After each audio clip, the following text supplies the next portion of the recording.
வணக்கங்களே, கடவுளர் TV நேயர்களுக்கு லக்ஷ்மி நாராயண அன்பு வணக்கங்கள். இப்போ நம்ம பார்க்க போகிறது வார ராசி பலன் 26ஆம் தேதியிலேருந்து 1ஆம் தேதி வரை எப்படி இருக்க போதான்னு பார்க்க போகிறோம். ஸோ எப்போதுமே சொல்கிறதாங்க, லக்னத்துக்கு பாருங்கள். ராசிக்கு பார்ப்பதை விட லக்னத்துக்கு பார்க்க ரொம்ப பர்ஃபெக்டாக இருக்கும். உதாரணமாக ஒரு மகர லக்னம் விருச்சிக ராசினா நீங்கள் விருச்சிக ராசிக்கான பலன்களை பார்க்கறத விட மகர ராசிக்கான பலன்களை பார்க்க ரொம்ப பர்ஃபெக்டாக இருக்கும். முதல்ல வர்றது பொது பலன்கள், அதுக்கப்புறம் தசாபுக்தி பலன்கள். உங்கள் ஜாதகத்தில் என்ன தசாபுக்தி அந்தரங்கள் வருதோ அதை வந்து நோட் பண்ணி வச்சு மிங்கிள் பண்ணி பார்க்க ரொம்ப பர்ஃபெக்டாக இருக்கும். வீடியோட எண்டில் டிப் ஆஃப் த வீக் இருக்குது, மறக்காமல் பாருங்கள். துலாம் ராசிக்கு வந்து பார்த்தீங்கன்னா உங்களது ராசியாதிபதி சுக்கிரன் வந்து 4ல் இருக்கும்பொழுது நல்ல ஒரு வீடு மனை வாங்குவதற்கான விஷயங்கள், வீடு மனை சம்மந்தமான நிறைய கன்ஃபியூஷன்ஸ் இருக்கிறதுக்கான வாய்ப்பும் நிறைய இருக்குது. ஏன்னா வந்து அது வந்து பார்த்திங்கன்னா நிறைய கிரகங்கள் ஒரு இடத்துல இருக்கும்போது ஒரு கன்ஜெக்ஷன் ஒரு கன்ஃபியூஷன்ஸை கண்டிப்பாக கொடுக்கும். ஸோ அதுக்கப்புறம் பார்த்தா 2-7ஆம் தேதி செவ்வாய் வந்து 4 இருக்கும்போது சொந்தத்தில் திருமணம் சுப நிகழ்ச்சி நடத்துறதுக்கான வாய்ப்புகளும் ரொம்ப நல்லாயிருக்கு. ஸோ அதுக்கப்புறம் பார்க்கும்போது உங்களுடைய 3 மற்றும் 6ஆம் அதிபதியான குரு 9ல் இருக்கும்போது வேலை விஷயமாக நிறைய பிரயாணம் பண்ணுறது, கொஞ்சம் ட்ராவல் பண்ணுறமான சூழ்நிலை எல்லாமே நிறைய ஏற்படுத்தும். அதுக்கப்புறம் பார்க்கும்போது உங்களுடைய 8ஆம் அதிபதியை 4ல் இருக்கும்போது தாயாருக்கும் உங்களுக்குமே நிறைய ஒரு டென்ஷனாக பேசிக்கிறது, இந்த மாதிரி சூழ்நிலை எல்லாமே கண்டிப்பாக ஏற்படுத்துங்க. ஸோ அதை கொஞ்சம் கேர்ஃபுல்லாக ஹேண்டில் பண்ணுறது ரொம்ப ரொம்ப நல்லது. அதுக்கப்புறம் பார்க்கும்போது உங்களுடைய 5ஆம் அதிபதி, ஸோ 5ஆம் அதிபதியான சனி உங்களுக்கு வந்து 4-5ஆம் அதிபதி சனி வந்து 6ல் இருக்கும்போது குழந்தைகளுக்காக வந்து கொஞ்சம் வந்து ஸ்டெப் எடுப்பீங்க. குழந்தைகளோட வளர்ச்சினா அற்புதமாக இருக்கும். வீடு லோன் அப்ளை பண்ணி எதாவது வாங்கலாமா, வண்டி வாங்கலாமாங்கிற எண்ணங்கள் எல்லாமே கண்டிப்பாக ஏற்படுத்தும். அதுக்கப்புறம் உங்களுடைய 8ஆம் அதிபதியான சுக்கிரன் 4ல் இருக்கும்போது தாயாரோட உடல்நலம் சம்மந்தமான விஷயங்கள், சில அம்மாட்ட ரொம்ப சண்டை போடுற சூழ்நிலை கொஞ்சம் கவனமாக இருக்கணும்.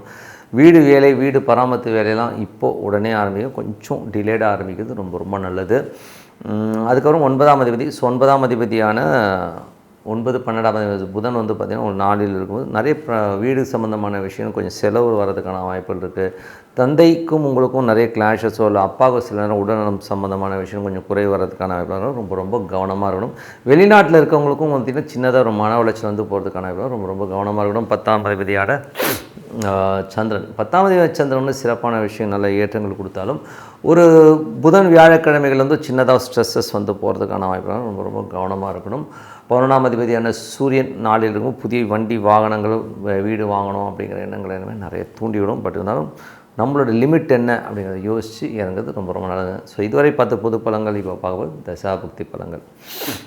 துலா லக்னமாக இருந்து சூரியன் தசாபுக்தி அந்த சூரியன் வந்து இப்போ உங்களுக்கு வந்து 4ல் இருக்கும் பொழுது உங்களுக்கு வந்து புதிய வண்டி வாங்கணும், வீடு வாங்கணுங்கிற எண்ணங்களை எல்லாமே நிறைய ஏற்படுத்தும். அதுக்கான முயற்சிகள்லாம் எடுப்பீங்க. ஸோ அதெல்லாமே சிறப்பாக நடக்கிறதுக்கான இப்போ ரொம்ப நல்லாயிருக்கு. துலா லக்னமாக வந்து சந்திரன் தேசம் வந்து சந்திரன் வந்து பார்த்திங்கன்னா 10ஆம் அதிபதி, 10ஆம் அதிபதியான சந்திரன் வந்து உங்களுக்கு வந்து நல்ல ஏற்றங்கள், நல்ல ஒரு வியாபாரத்தில் அடுத்த கட்டத்துக்கு போகிறதுக்கான வாய்ப்புகள் அற்புதமாக இருக்குது. பட் இருந்தாலும் புதன் வியாழக்கிழமைகளில் வந்து ரொம்ப ரொம்ப கவனமாக இருக்கணும். ஸோ கொஞ்சம் அந்த டைமில் கூட கொஞ்சம் அலர்ட்டாக வேறு எதுவும் புதுசாகவோ இல்லை நம்ம எக்ஸ்ட்ரீமாக வேறு லெவலில் போய் ஏதாச்சும் மாட்டிக்காமல் இருக்கிறது ரொம்ப ரொம்ப நல்லது.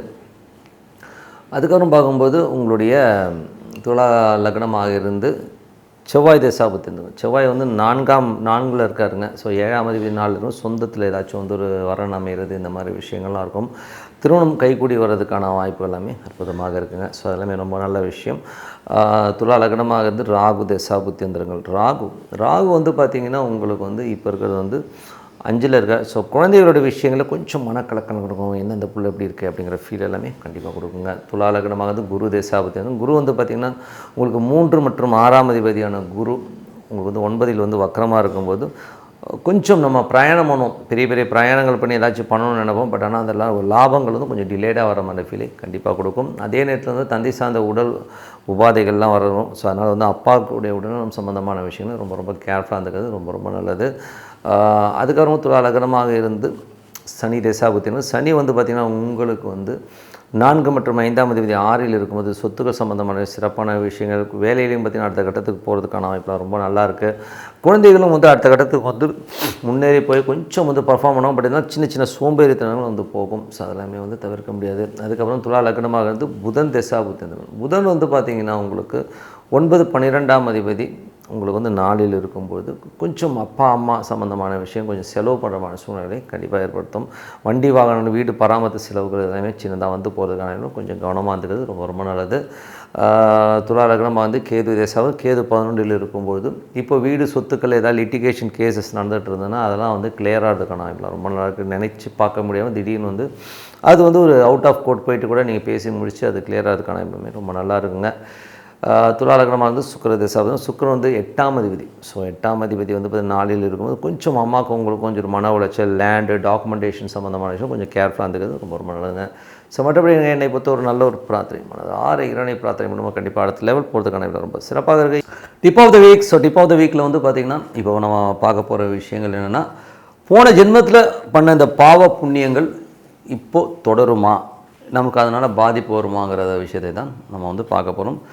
தொடருமானா கண்டிப்பாங்க ஒரு கர்மாங்கிற ஒரு விஷயம் இல்லாமல் நமக்கு வந்து பிறவியே கிடையாதுங்கிறது தான் உண்மையான விஷயம். ஸோ இது வந்து பார்த்திங்கன்னா வழி வழியாக பார்த்திங்கன்னா ஒரு குடும்பத்தில் வந்து கண்டினியூவாக ஒருத்தருக்கு வந்து பார்த்திங்கன்னா ஒரு 3 பிள்ளைங்க இருக்காங்க. அந்த 3 பிள்ளைங்கள் வந்து பார்த்திங்கன்னா 3 பேருக்குமே ஒரே டிசீஸ் ஒரு ஹார்ட் அட்டாக்னா அந்த ஒரு ஹார்ட் அட்டாக் பர்டிகுலர் ஏஜில் வர்றது, ஒரு லெப்ரசி அதாவது தொழுநோய் பார்த்திங்கன்னா ஒரு பர்டிகுலர் இதில் எல்லாருக்குமே அஃபெக்ட் ஆகி வர்றது, இதெல்லாமே வந்து பார்த்திங்கன்னா நம்மளுடைய கர்மா. ஸோ கர்மாங்கிறத வந்து கொண்டு வருவது ராகு கேதுகள் மற்றும் பாதகாதிபதி சூனியாதிபதி. ஸோ இந்த மாதிரி ஒரு பிளானட்டை வந்து கொண்டு வருது. ஸோ இந்த மாதிரி கார்னிக்குன்னு சொல்லுவோம். கார்னிக்குன்னா நம்மளால் விடுபட முடியாத ஒரு தண்டனை, அதாவது நமக்கு போன ஜென்மத்தில் செய்கிற ஒரு பாவத்தில் அதை வந்து நம்மளை வந்து ஜெயிலில் போட்ட மாதிரி ஒரு அப்படியே அடைச்சிடும். ஸோ அடைக்கிறதுங்கிறது நம்ம வந்து ஜெயிலில் இருக்கிறதுக்குன்னு அர்த்தம் கிடையாது. அது நம்ம வெளியில் வர முடியாமல் ஒரு தவிப்பைத்தான் நம்ம சொல்கிறது. ஸோ அப்போனா எப்படி அப்படின்னீங்கன்னா யாருக்கெல்லாம் ஜாதகத்தில் பாதகாதிபதி அதுக்கப்புறம் பார்த்திங்கன்னா சூனியாதிபதினு சொல்லுவோம். ஒரு திதி சூனியம் இருக்குன்னா ஒரு 2 ராசிகளோ ஒரு 4 ராசிலேருந்து ஒரு திதி சூனிய ராசின்னு சொல்லுவோம். ஸோ அவங்க வந்து 6, 8, 12 இந்த மாதிரி ஒரு கட்டங்களில் அடையப்படும் பொழுது அவரோட வாழ்க்கையில் வந்து அந்த தசாபுத்தி முடிகிற வரை அவங்க ஒரு ட்ராப்பில் மாட்டுறாங்க. உங்களுக்கு புரிகிற மாதிரி சொல்லணும்னா உதாரணமாக ஒரு தாய் இருக்காங்க. ஸோ அவங்களுக்கு கொஞ்சம் ஏடாவடமான இந்த மாதிரி திதி சூன்யம் நான் சொன்ன மாதிரி ஒரு ஏடாவடமான ஒரு திசை வந்துருச்சுன்னு வச்சுக்கோமே.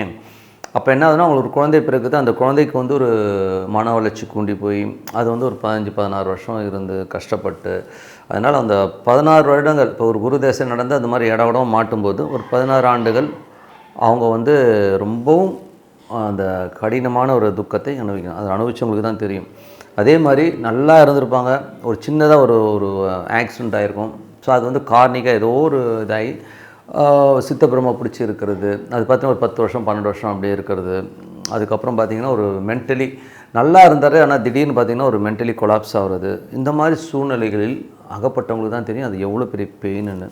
நல்லா நடந்துட்டு இருந்தாருங்க, நல்லா தான் இருந்தாங்க, திடீர்னு அப்படியே கொலாப்ஸ் ஆகிட்டாருங்க, என்னென்னே தெரியல அப்படின்னு. ஸோ இதெல்லாம் எப்படி உருவாகுதுன்னா அவருடைய ஜாதகத்தில் எடுத்து பார்த்திங்கன்னா இந்த திதி சூனாதிபதி பாதகாதிபதி இந்த 6, 8, 12 தசை நடத்தும் போது இவங்களுக்கு வந்து அந்த மாதிரி ஏன்னா பேத்தட்டிக்கலி என்ன ஆகிடுதுன்னா சில பேருக்கு வந்து கண்டினியூவாக பாதிக்குது. இப்போ எனக்கு தெரிஞ்ச ஒருத்தருடைய ஜாதகத்தில் ஒரு வாழ்நாளில் வந்து நான் பார்த்தவரை வந்து ஒரு 35 ஆண்டுகள்லாம் பார்த்திங்கன்னா அவருக்கு வந்து டோட்டலாகவே டிப்ரெஷன்ஸ் தான். ஸோ டோட்டலாகவே டிப்ரெஷனில் வந்து ஒருத்தர் 35 வருஷம் 40 வருஷம் இருக்கிறான்னா அவனுக்கு வந்து எப்படி இருக்குன்னு யோசிச்சு பாருங்கள். ஏன்னா வந்து எல்லா பிளானட்டுமே வந்து அந்த ஒரு வகைராலே போயிடுது. நம்ம கிளைண்ட்டு தான் வருது. ஸோ அந்த ஒரு இதிலே மாட்டும்போது அவரால் வெளியிலே வர முடியல.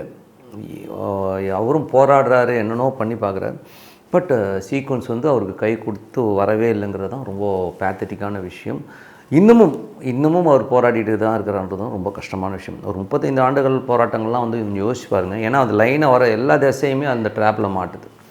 ஸோ அதனால் வந்து இந்த மாதிரி ட்ராப்பில் இருக்கவங்க என்ன பண்ணலான்னா மேக்ஸிமம் வந்து அவங்களுடைய விஷயங்கள் வந்து அதுக்குன்னு காசு பணம் வராமலோ கஷ்டப்படுவாங்க இந்த மாதிரிலாம் கிடையாதுங்க.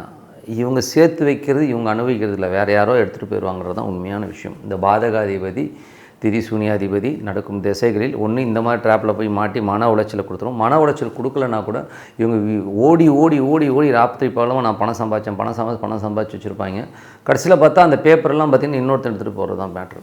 ஸோ அதனால் நம்ம இருக்கும்போதே தான தர்மங்களை செய்ய பழகிக்கணும். இப்போ அந்த மாதிரி இருக்குன்னா யாராவது திதி சூனியாதிபதி இந்த மாதிரி இருந்து ஒரு தசை நடக்கும்போது அந்த பர்டிகுலர் திதி வரும்போது தான தர்மங்களை கொஞ்சம் கொடுங்க. மற்றவங்களுக்கு கொடுக்கணும் மனசே வர மாட்டேங்குது நிறைய பேருக்கு. ஒரு இயற்கை நீதியே என்னென்னா நீங்கள் கொடுத்தீங்கன்னா தான் அது வருங்கிறத வந்து முதல்ல புரிஞ்சிக்கணும். அது நிறைய பேர் புரிஞ்சுக்கிறதே கிடையாது. ஓகேங்களா? இப்போவும் பார்த்திங்கன்னா ஒரு சாதாரண கீரை விற்கிறவங்கலேருந்து ஒரு காய்கறி விற்கிறவங்கலேருந்து எல்லாருக்கிட்டையுமே பார்த்திங்கன்னா போய் பேரம் பேசுகிறது, போய் சூப்பர் மார்க்கெட்லேயோ இல்லை ஒரு பெரிய ஒரு கடையிலையோ ஒரு ஹோட்டலில் பெரிய ஒரு ஹோட்டல்லையோ போய்ட்டு நம்ம இப்போ 100 ரூபா தோசை 150 ரூபா தோசை 200 ரூபா தோசைனா கொடுத்துட்டு டிப்ஸு கொடுத்துட்டு வருவோம். ஆனால் கீரைக்காரன் மட்டும் 20 ரூபா வந்து பேரம் பேசுவான். எவ்வளோ கொடுமையான விஷயம் பாருங்கள். அப்போது நம்ம அந்த மனதோடைய லெவல் அப்படி இருக்குது. எவ்வளோ கேவலமாக நடந்துக்கிறோங்கிறது வந்து நம்மை நாமே கண்ணாடியில் பார்த்து துப்பிக்க வேண்டியதுதான். ஸோ அந்த மாதிரி தான் இருக்குது. ஸோ இதெல்லாம் மாற்றிக்கங்க, கொடுங்க.